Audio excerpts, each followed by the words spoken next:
Good morning class. Today we will discuss human respiratory system. So in humans, several organs take parts in the process of respiration. I will show you the figure of different organs of respiration. These different organs together form the respiratory system. Okay.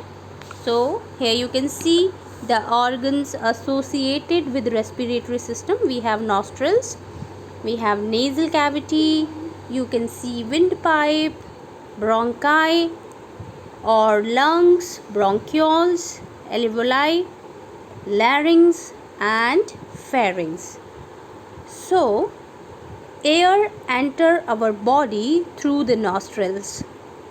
From the nostrils, the air containing oxygen is taken into nasal cavity.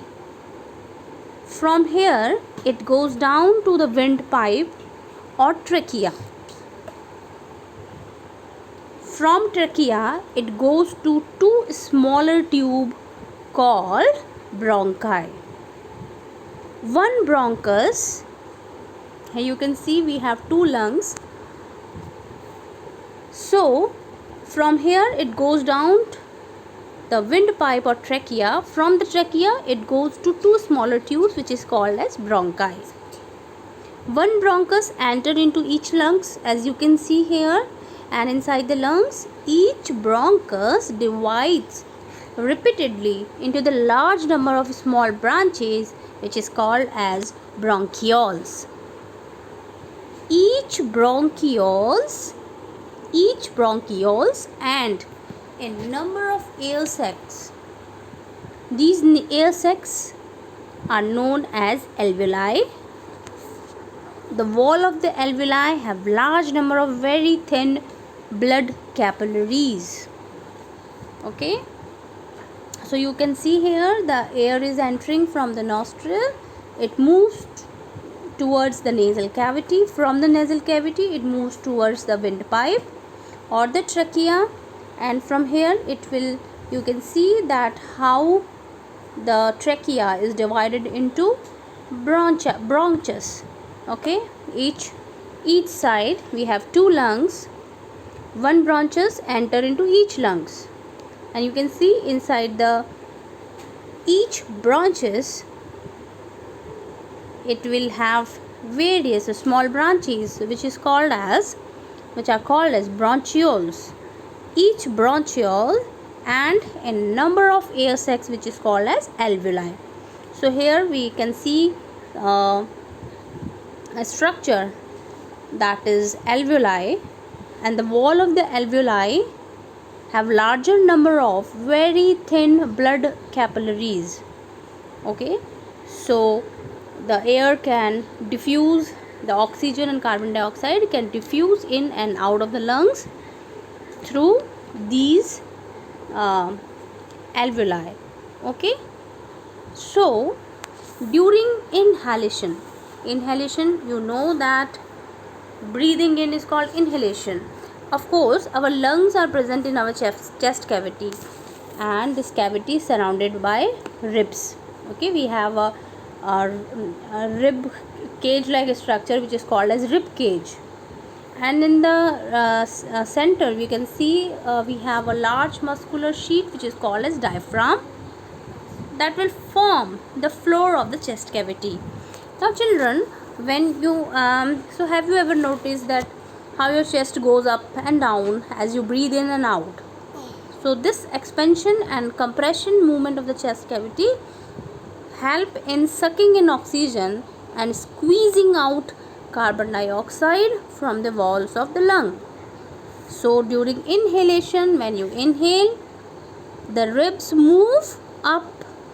The ribs will move up and outwards, and the diaphragms moves down. Okay, so when the diaphragm moves down, as a result, space in our chest cavity increases and air will rush into the lungs, and the lungs get filled with the air and it inflates, right? Now what happened during exhalation? During exhalation, the ribs will move down and inward, and the diaphragms will move up. It will reduce the size of the chest cavity, and as a result, air is pushed out of the lungs. So, can you feel the breathing movement in your body? Yes, the breathing movement in our body can be easily felt by taking a deep breath and keeping your palm on the abdomen.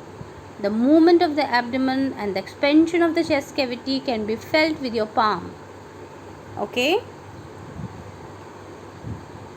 So in this diagram again you can see the trachea or the windpipe, bronchus, and you can see how the bronchus is divided into bronchioles. You can see the two lungs also, and these grape-like structure are actually the alveoli. Okay, we have several thousands of alveoli that are present in a globular shape, and this is the actual site where the exchange of gases takes place. Exchange of oxygen and carbon dioxide will take place. These alveoli are supplied with numerous blood vessels, so easily the oxygen can diffuse in and the carbon dioxide get also. So the exchange of gases takes place. Right, here you can see that how the diffusion process takes place of oxygen and carbon dioxide.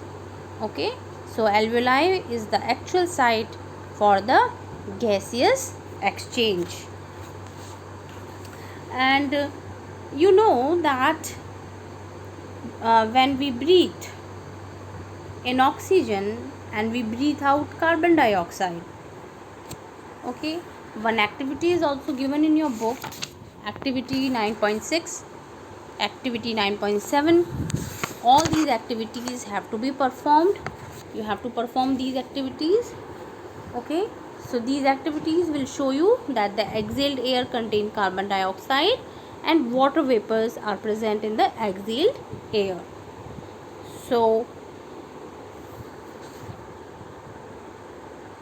when you breathe in, it is called as inhalation, and when you breathe out, it is called as exhalation.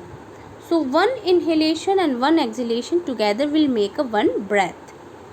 Okay, and the number of time a person breathe during a minute, that is called as breathing rate. So the breathing rate is depend on the need of the oxygen, need of the energy. You know, when you do heavy exercise, you need more oxygen, so your breathing rate will increase.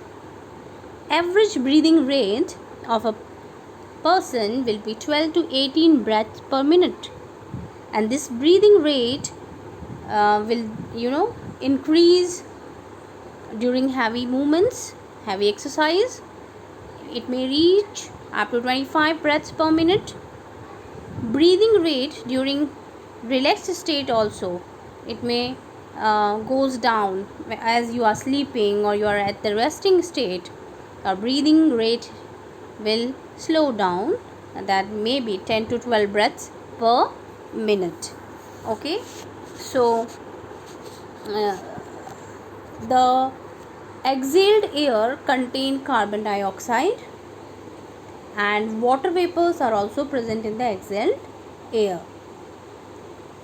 One more thing that you have to know here is that the composition of inhaled and exhaled air.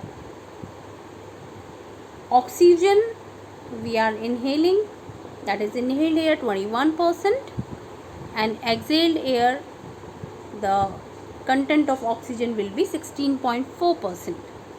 Carbon dioxide is 0.04%, and exhaled air carbon dioxide will be 4.4%. Water vapors in inhaled air will be, maybe it varies, okay, it depends on your surrounding, and in exhaled air it is saturated. So that's all for today. We will discuss the breathing in other animals like breathing in cockroaches, earthworms, frogs and fishes, and also in the plants in our upcoming class. Thank you.